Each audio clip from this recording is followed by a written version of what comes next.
Welcome to A9 TV. June నెల 4వ తేదీతో దేశానికి పట్టినటువంటి పీడ వదలబోతోందని ఏఐసీసీ కార్యదర్శి సిరివెల్ల ప్రసాద్ అన్నారు.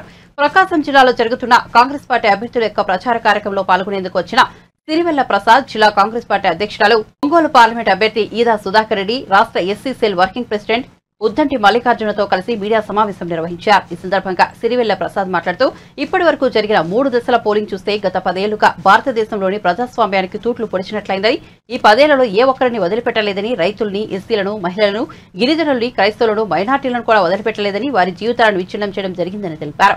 జిల్లా కాంగ్రెస్ పార్టీ అధ్యక్షులు ఒంగోలు పార్లమెంట్ అభ్యర్థి ఈదా సుధాకర్ రెడ్డి మాట్లాడుతూ రిజర్వేషన్ల వ్యవస్థను విచ్ఛిన్నం చేయడం జరిగిందని, దేశవ్యాప్తంగా మహిళలపై జరిగిన దాడులు, అత్యాచార ఘటనలను కనీసం దేశ ప్రధాని నరేంద్ర మోదీ కూడా ఖండించలేదని, అలాగే రాష్ట్రంలో 5 సంక్రాంతులు పోయినా ఒక్క సంక్రాంతికి జాబ్ క్యాలెండర్ విడుదల చేయలేదని అన్నారు. ఈ కార్యక్రమంలో పలువురు కాంగ్రెస్ పార్టీ, యువజన కాంగ్రెస్ పార్టీ నాయకులు కూడా పాల్గొన్నారు.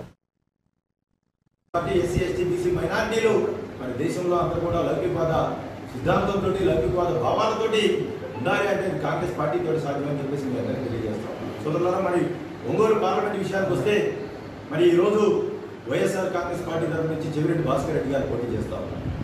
చెవిరెడ్డి భాస్కర్ రెడ్డి గారి జిల్లా చిత్తూరు జిల్లా. ఆయన ప్రజెంట్ చంద్రగిరి అసెంబ్లీ నియోజకవర్గానికి శాసనసభ్యుడిగా ఉన్నారు. మరి చంద్రగిరి సభ్యుడిగా ఆ నియోజకవర్గాన్ని ఆయన అభివృద్ధి చేస్తే మళ్ళీ అక్కడే పోటీ చేసేటువంటి అవకాశం ఆయనకుంది.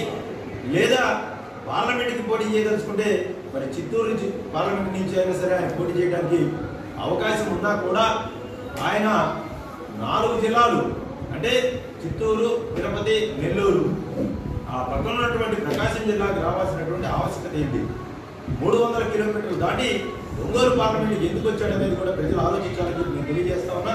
మరి చంద్రగిరి అసెంబ్లీ నియోజకవర్గంలో ఆయన శాసనసభ్యుడిగా ఉండి భూ ఆక్రమణ కేసులు, భూదందా కేసులు, ల్యాండ్ మైను ఇవన్నీ కూడా అక్రమంగా సంపాదించినటువంటి కేసులు ఎన్నో ఉన్నాయి. వీటితో పాటు ఆయన సొంత నియోజకవర్గం చంద్రగిరిలో శ్మశాన వాటికలను కూడా వదిలినటువంటి పరిస్థితి లేదని చెప్పేసి మరి పుంకాలుగా టీవీలో కానీ పేపర్లో కానీ ఘోషిస్తాం. అంటే అటువంటి క్రిమినల్ కేసులు, క్రిమినల్ చెప్తున్నటువంటి వ్యక్తిని మన ఒంగోలు పార్లమెంట్కి తీసుకొని వస్తే మరి మన జిల్లా పరిస్థితి ఏంటి, అభివృద్ధి ఏంటి అనేది ఒకసారి ఆలోచించాలని నేను నిజంగా కోరుకుంటా ఉన్నాను. అంతేకాదు మాగొండ శ్రీనివాసరెడ్డి గారు 25 సంవత్సరాలుగా ఆయన పార్లమెంట్ సభ్యులుగా ఉన్నారు ఒంగోలులో. అంటే ఒకసారి విడిపోయిన 30 సంవత్సరాలు ఆయన ఒంగోలుకు వచ్చింది. ఈ 30 సంవత్సరాల్లో కాంగ్రెస్ పార్టీ 2014కి ముందు కలిగిలో నిశ్చితాయితీ తీసుకురావడం జరిగింది.